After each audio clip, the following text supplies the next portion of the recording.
The year is 1868. Across Japan, a 250-year-old feudal peace is violently dismantled in a race against time. This is the Meiji Restoration. Having witnessed Western empires humiliate China, visionary samurai overthrow the shogunate and restore authority to the emperor.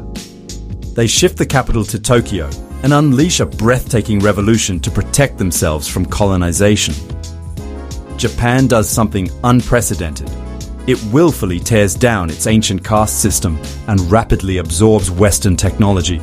Industrial factories, modern education, and legal systems are adopted at a furious pace. In a single generation, the samurai sword is replaced by the steel steamship, permanently altering the destiny of East Asia.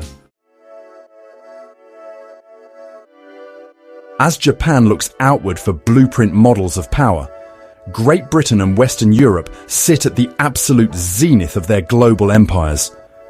Driven by the Second Industrial Revolution, European factories are mass-producing steel, electricity, and chemical marvels. To the watching Japanese state, Europe represents both a mortal threat and a masterclass in modern global dominion.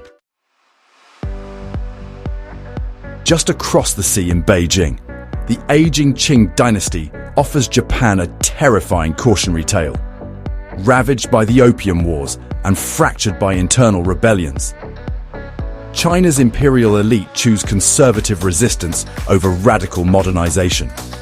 The once mighty Middle Kingdom is forced to sign one humiliating treaty after another, surrendering its sovereignty to Western powers piece by piece. For Japan, Beijing is a mirror of what failure looks like if they do not adapt immediately. To the north, the Russian Empire is consolidating its immense continental mass. Following their defeat in the Crimean War, the Tsars look east to expand their power. Russia begins carving massive transit corridors through the wilderness, laying the groundwork for what will eventually become the Trans-Siberian Railway. The Russian Bear is steadily advancing its military outposts closer to the borders of Manchuria and Korea, placing itself on a direct, unavoidable collision course with a modernizing Japan. Meanwhile, across the Pacific, the United States is emerging from the catastrophic ash of its Civil War. Reunited and hyper-industrialized, America is frantically laying tracks for its first transcontinental railroad, conquering its western frontier. Having been the very nation that forced Japan open to trade 15 years earlier, a restless United States is now looking past its own coastlines, preparing to dominate the commerce of the Pacific Ocean. The global crossroads of 1868 drew a definitive line in the dust of history. While the Western world industrialized and expanding powers carved up old empires, Japan refused to be a victim of history.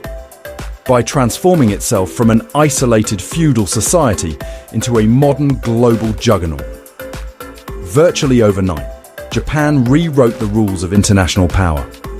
The old world orders were dead, and the modern, highly competitive global century had officially begun.